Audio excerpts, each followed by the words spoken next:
Welcome to an exploration of one of developmental psychology's most fascinating patterns.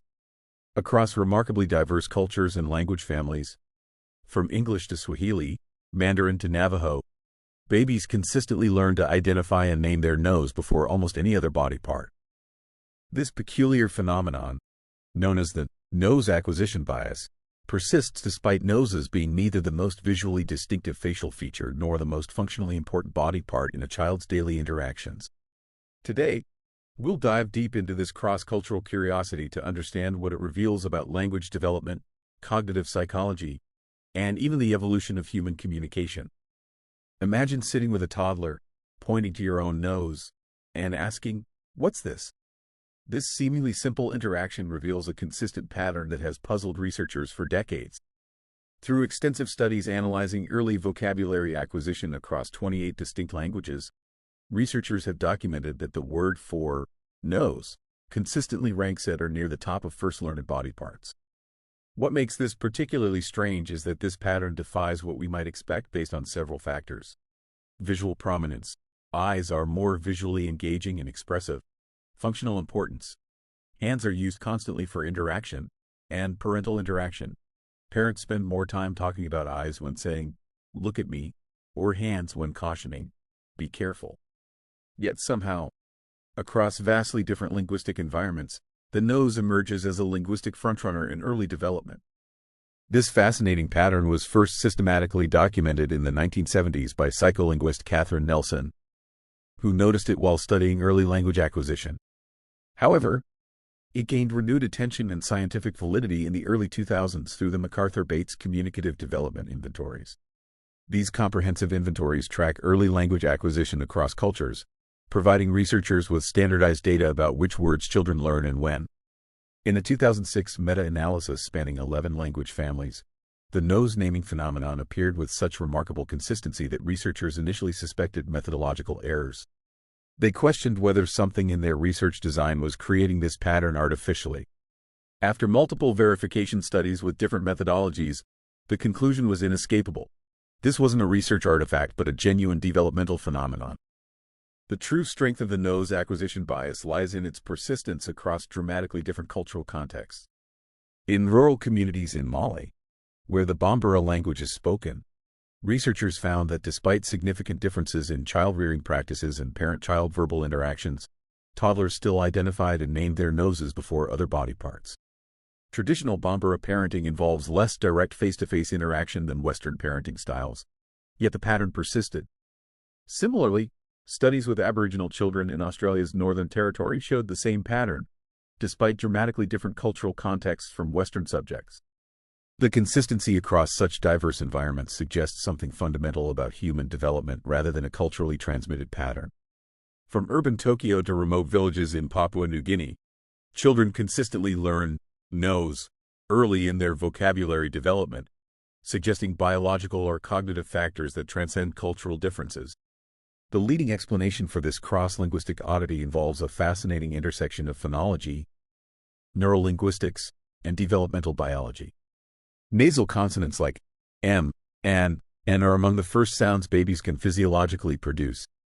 Their articulation requires relatively simple motor control compared to many other speech sounds. Remarkably, these nasal sounds appear in words for nose across an extraordinary number of unrelated languages. English has nose, Spanish has nariz, Japanese uses hana, Hindi speakers say nak, and even in Swahili, pua features labial consonants that share articulatory features with nasals. This creates a unique feedback loop. When a parent points to a nose and says its name, the child can often immediately mimic at least part of the sound because the word itself frequently contains sounds produced by the same body part being identified. The child literally uses their nose to help pronounce the word for nose, creating a physical and cognitive connection that reinforces learning. The phonological accessibility theory received significant support from a 2012 study by Nasal and Bertoncini, which analyzed the phonetic components of body part terms across 47 languages. Their meticulous analysis found that words for nose contain nasal consonants in approximately 68% of languages studied, a much higher percentage than would be expected by random chance. Moreover, These nasal consonants typically appear in stressed syllables, making them even more salient to developing linguistic systems. This is no mere coincidence but suggests a deep connection between the sound patterns of human languages and our physical anatomy. Neuroimaging studies provide additional support for this theory. When 14 to 18-month-old infants hear nose-related words, functional MRI scans show heightened activity not only in language processing areas but also in sensorimotor regions associated with the facial muscles involved in producing nasal sounds. This suggests a neural connection between hearing the word, understanding its meaning, and the physical act of producing similar sounds. A three-way bridge that may facilitate early learning. Beyond the phonological explanation, additional developmental factors may contribute to this phenomenon. The nose occupies a central position on the face, making it visually accessible to children who are still developing spatial awareness and body mapping skills. Unlike ears, which require a mirror or significant proprioceptive awareness to visualize, or the back of the head, which remains essentially invisible to the child, the nose protrudes into the visual field. Children can actually see their own nose, albeit somewhat blurrily, by crossing their eyes. Developmental psychologist Andrew Meltzoff suggests that the nose also serves as an essential reference point for developing a sense of self. His research on infant imitation shows that babies as young as 14 months use their nose as a kind of bodily anchor when mapping their own movements to those of others. This makes the nose not just phonologically accessible but also conceptually important for developing self-awareness and understanding the correspondence between their own body and others. The tactile nature of the nose may also contribute to its early linguistic acquisition. Young children frequently touch their noses, especially during feeding, providing multisensory reinforcement of this body part. Developmental neuropsychologist Annette Karmeloff-Smith observed that toddlers point to their own noses approximately 3 times more often than to their ears or eyes during spontaneous play, creating more opportunities for parents to label this body part. This frequent touching creates learning opportunities as parents often respond by saying, "Yes, that's your nose."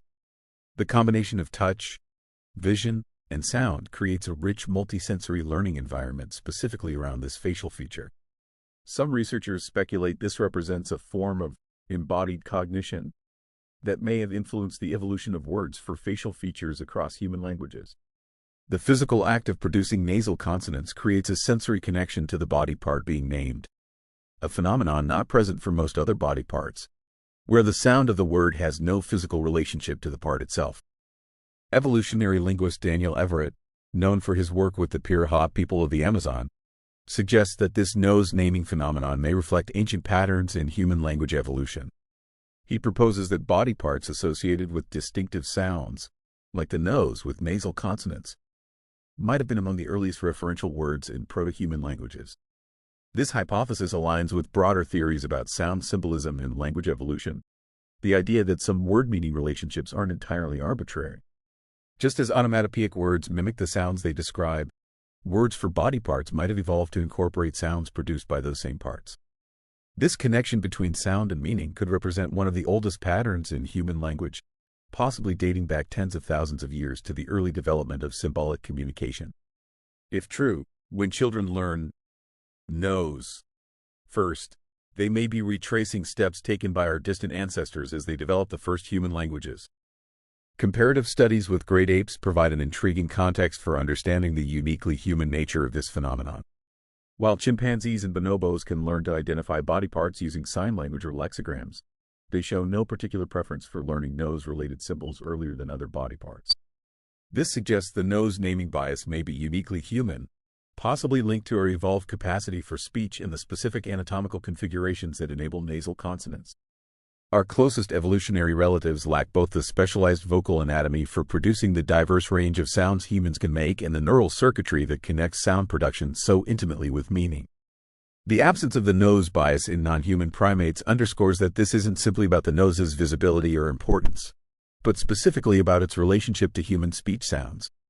This comparative evidence strengthens the case that the nose acquisition bias reflects the unique intersection of human anatomy, cognition, and language rather than a more general pattern of mammalian development. The nose acquisition bias stands as a fascinating example of how biological, cognitive, and linguistic factors intertwine in early childhood development.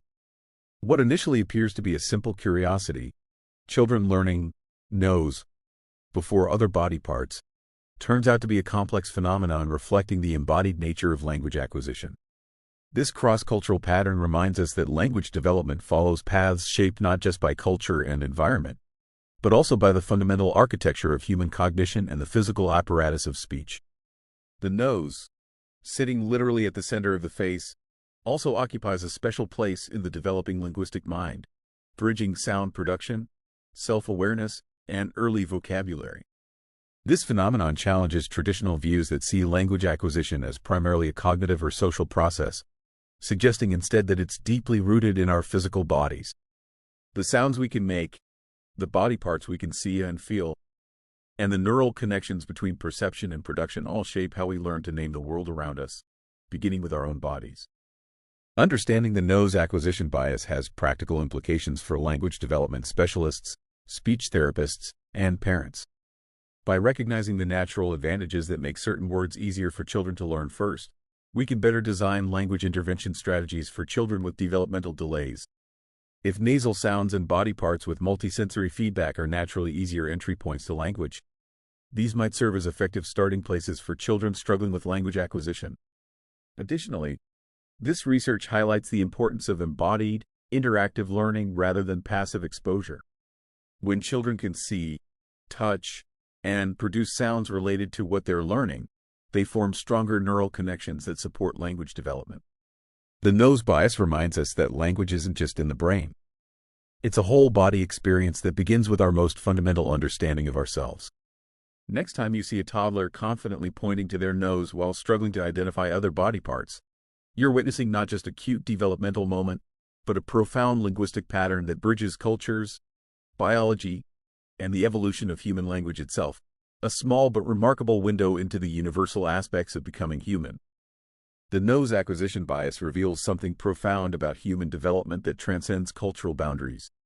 From the phonological connection between nasal sounds and the word nose, across dozens of unrelated languages, to the neurological links between hearing, seeing, and producing these sounds, we witness the beautiful integration of our physical bodies with language acquisition. This seemingly simple pattern, children learning nose before other body parts, opens windows into evolutionary linguistics, developmental psychology, and the embodied nature of human cognition. The nose, centrally located on our face, becomes a bridge between self-awareness and communication, between our physical experience and our symbolic understanding of the world. It reminds us that language isn't merely an abstract system of symbols but is deeply rooted in our physical experience as humans. As we continue to study these universal patterns in development, we gain insight not only into how children learn but into the very foundations of what makes human language possible. The nose knows, and in learning this simple word first, children across all cultures take their first step into the uniquely human world of language. Thanks for watching. Please like, subscribe, and hit the bell icon for updates. Your feedback is appreciated. We hope to see you again.